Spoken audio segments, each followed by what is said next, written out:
बिस्मिल्लाहिर्रहमानिर्रहीम अस्सलाम वालेकुम डियर स्टूडेंट्स। आज बायोलॉजी पार्ट 2 चैप्टर 27 में जो टॉपिक हम पढ़ने जा रहे हैं वो है degradation and depletion of resources.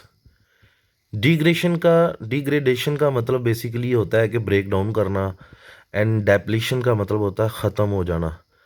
तो जो रिसोर्सेज हैं उनका ख़त्म हो जाना, उनका टूट जाना, ख़त्म हो जाना, ये हम डिस्कस करेंगे। अब उसमें मैन का रोल क्या है हम उसे भी डिस्कस करेंगे। तो बेसिकली ज़्यादा रोल इसकी डेप्लीशन में रिसोर्सेज की ये ज़्यादातर मैन की एक्टिविटीज़ का है। तो वो कौन कौन सी एक्टिविटीज़ हैं हम डिस्कस करते हैं। First of all, what are the natural resources of earth. जो अर्थ है इसके नेचुरल रिसोर्सेज कौन से हैं जी? वाटर है, एयर है, सॉइल है, फॉसल फ्यूल्स हैं एंड केमिकल एलिमेंट्स हैं जो अर्थ से निकलते हैं। तो these are the natural resources of the earth. अब ये जो नेचुरल रिसोर्सेज हैं ये ख़त्म हो रहे हैं, इनकी डेप्लीशन हो रही है। अब वो डेप्लीशन किस तरह से हो रही है हमने वो डिस्कस करना है। इसमें मैन्स एक्टिविटी बहुत ज़्यादा इसका रोल है। जो इंसान है जो वो क्या करता है, ओवर हंटिंग कर रहा है, ओवर फिशिंग कर रहा है एंड डिफोरेस्टेशन कर रहा है। ये तीन मेन प्रोसेसेस कैसे, जब वो over hunting and over fishing करता है तो बेटे जी एक्सटिंक्शन ऑफ स्पीशी होता है कि स्पीशी का नापैद हो जाना मुमकिन है। सो डिफोरेस्टेशन में क्या होता है? डिफोरेस्टेशन में क्या है जी? Destroy natural habitat. इसका डिफोरेस्टेशन का नुकसान क्या है जी? जो नेचुरल हैबिटेट है मुख्तलिफ स्पीशीज़ का वो ख़त्म हो जाता है। फॉर एग्ज़ाम्पल, अगर आप कटिंग डाउन करते हैं किसी जंगलात की, उसको काट देते हैं और किसके लिए?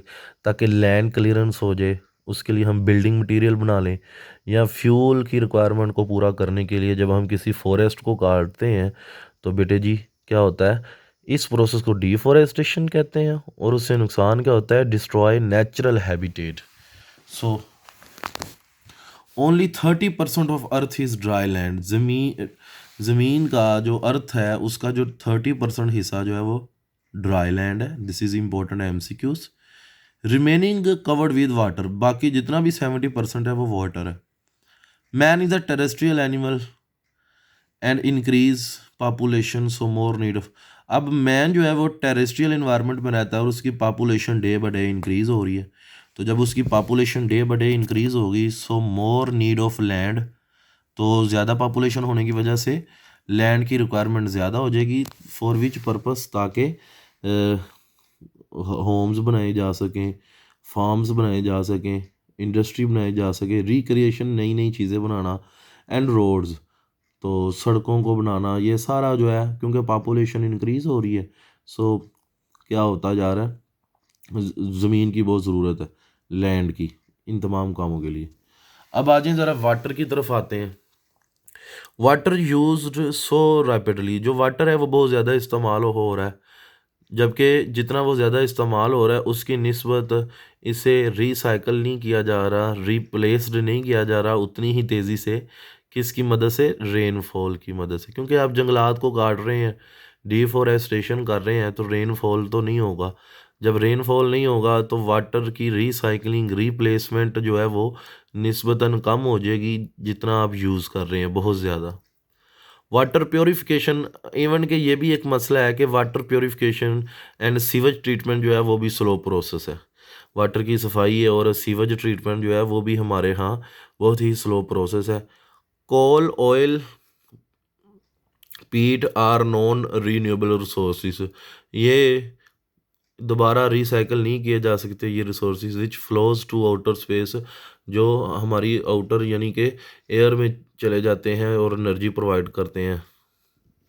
फॉसल फ्यूल्स जो हैं are also source of raw material. जो फॉसल फ्यूल्स हैं ये सिर्फ एनर्जी नहीं प्रोवाइड करते, इनका एक और काम है, ये रॉ मटेरियल भी देते हैं जिनसे कुछ केमिकल्स बनाए जाते हैं और उन केमिकल से फिर मेडिसिन्स बनती हैं, प्लास्टिक्स बनते हैं, फर्टिलाइज़र्स बनते हैं, ठीक है, पेस्टिसाइड्स बनते हैं। ठीक हो गया।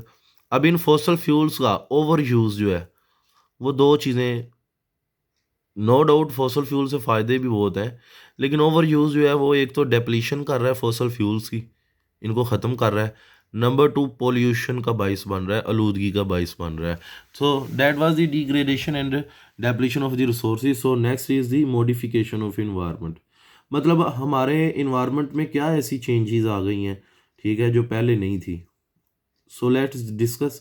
First is in past simple life, so simple, so less energy is required.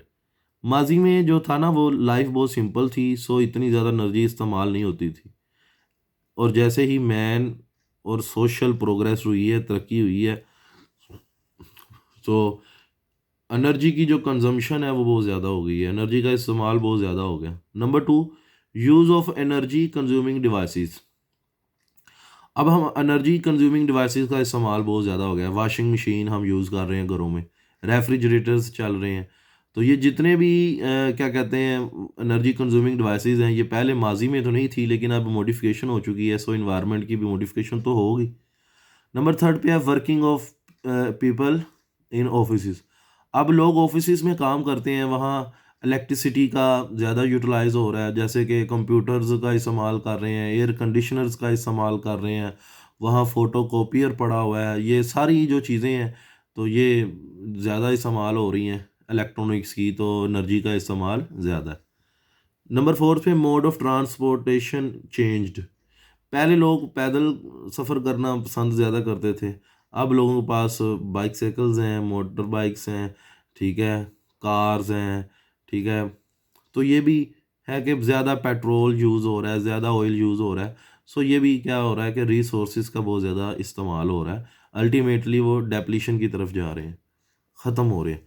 Last में इंडस्ट्रीज़ जो हैं, अब इंडस्ट्रीज़ लगना शुरू हो गई हैं, जिसकी वजह से कंज्यूम एनर्जी बहुत ज़्यादा कंज्यूम हो रही है। सो इस वजह से भी रिसोर्सेज की और डिप्लीशन हो रही है। So that was the topic of the day. I hope बेटा ये आपको समझ आ गया हो। Thank you very much.